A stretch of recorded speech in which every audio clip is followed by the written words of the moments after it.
video contains explicit material not suitable for children. If you think Girls Gone Wild was wild before, just wait till you see what these girls do when Snoop Dogg is unleashed and takes control of the camera. It's not sold in stores and can't be shown on TV, so call now and get the all-new Girls Gone Wild Doggy Style, hosted by Snoop Dogg. Yours on video or DVD for just $9.99. Oh, hey, sorry, I didn't see you guys here. I'm sorry, I'm so embarrassed.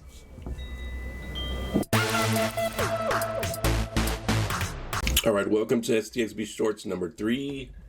These are my regular episodes, but just shorter versions. Just decided to give a different name. It's gonna be a simple episode. Just issuing a challenge to all the local coaches to do better on your non-district scheduling. I made a post the other day of the Dallas South Oak Cliff non-district schedule came out. It's tentative because the new districts aren't going to be announced on February 2nd, so it's all tentative stuff. But Dallas South Oak Cliff, man, if it stays the way it is, it's their first 3 non-district games are Galena Park, North Shore, Duncanville, and Aledo. Isn't getting any better than that, tougher than that for a non-district schedule, man. I mean, nobody expects anyone here local to have those 3 teams in their non-district schedule, man, especially since there's no 6A teams around here. Veterans Memorial avoided moving up with a realignment.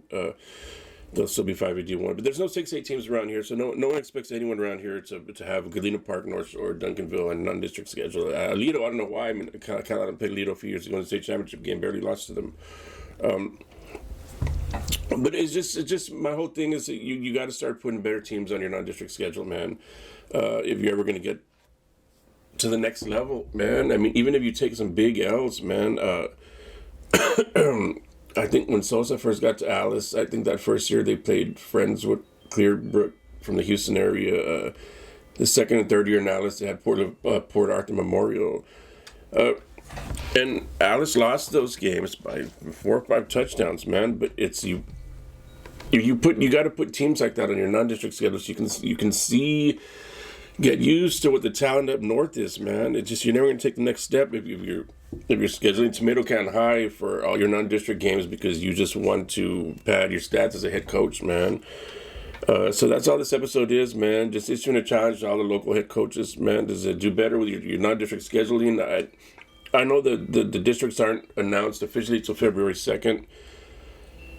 So not everybody's but coaches are already starting to schedule non-district games, man. You don't wait until February 2nd. That's why South Oak Cliff has already announced who their tentative first 3 non-district games are going to be against. But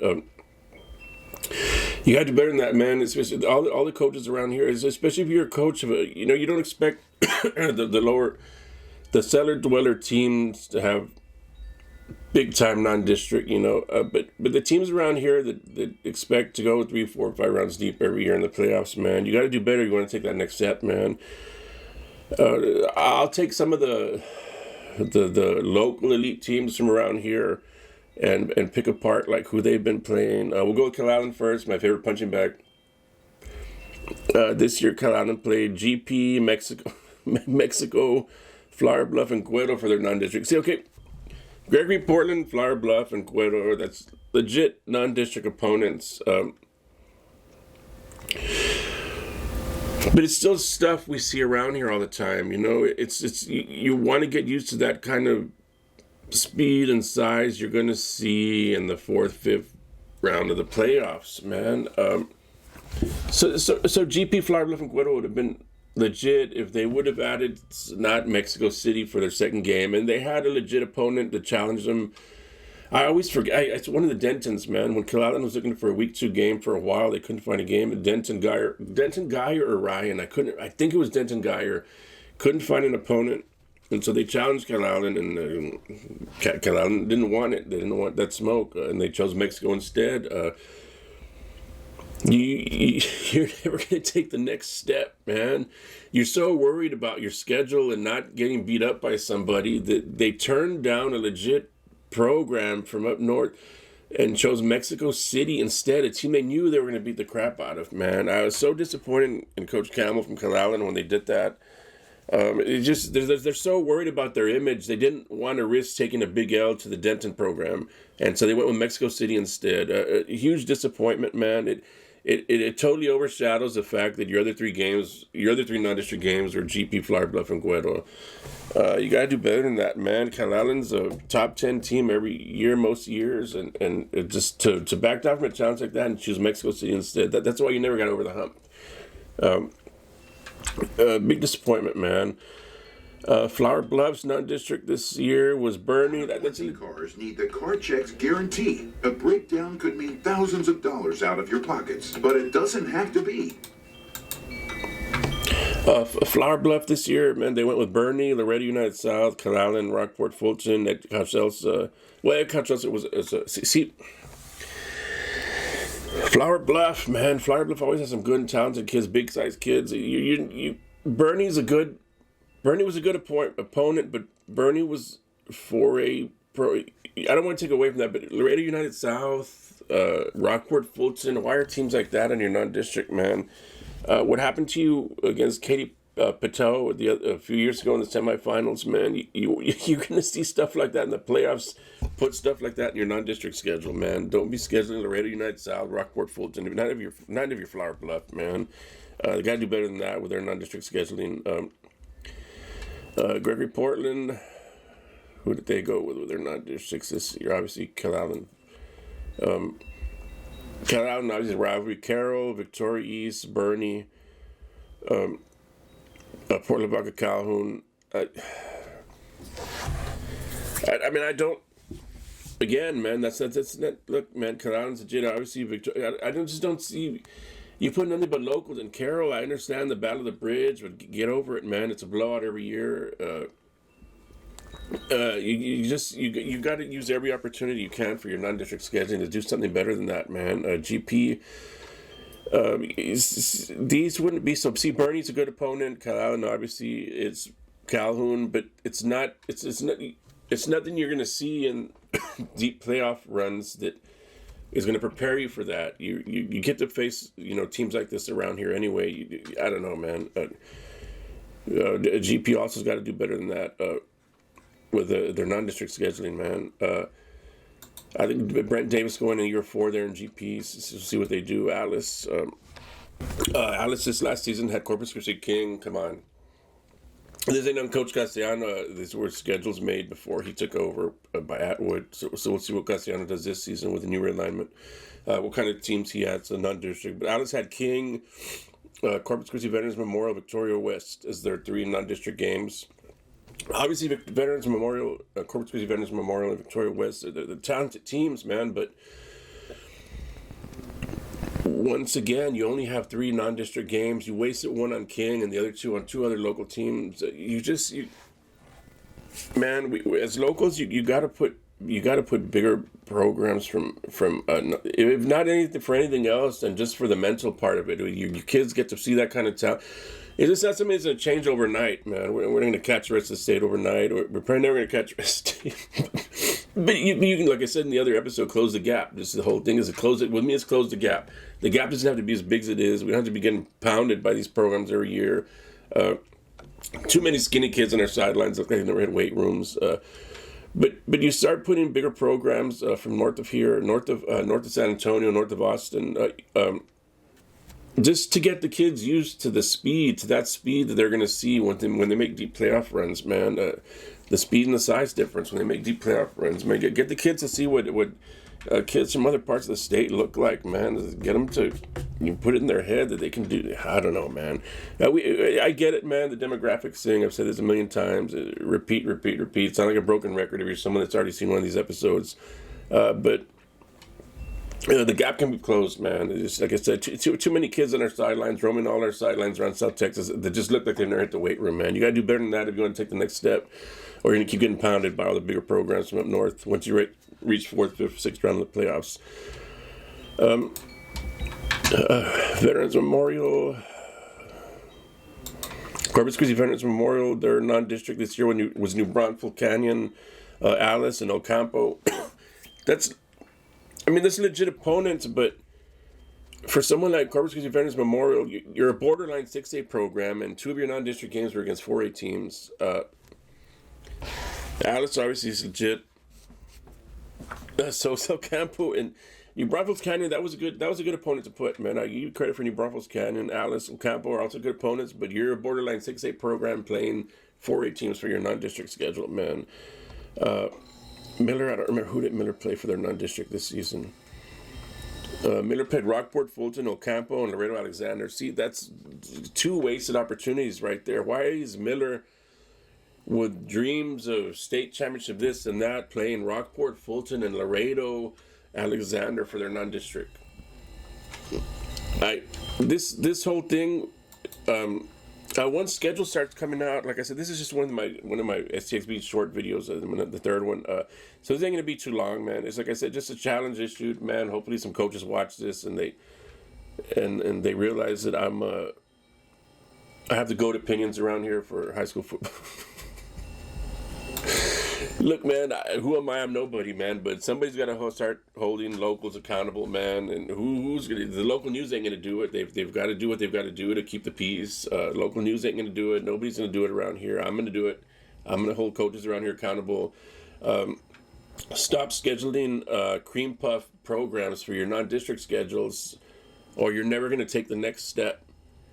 And if you're not preaching state championship aspirations to your kids, then you're doing it wrong. I saw a video preseason this year. I can't remember. It was local news. I don't remember if it was 3, 6, or 10.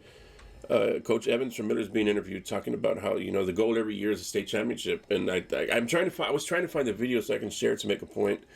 I can't find it, but that's the right way to do it. If your coach isn't speaking the way Coach Evans and Miller speaks, then your coach is doing it wrong.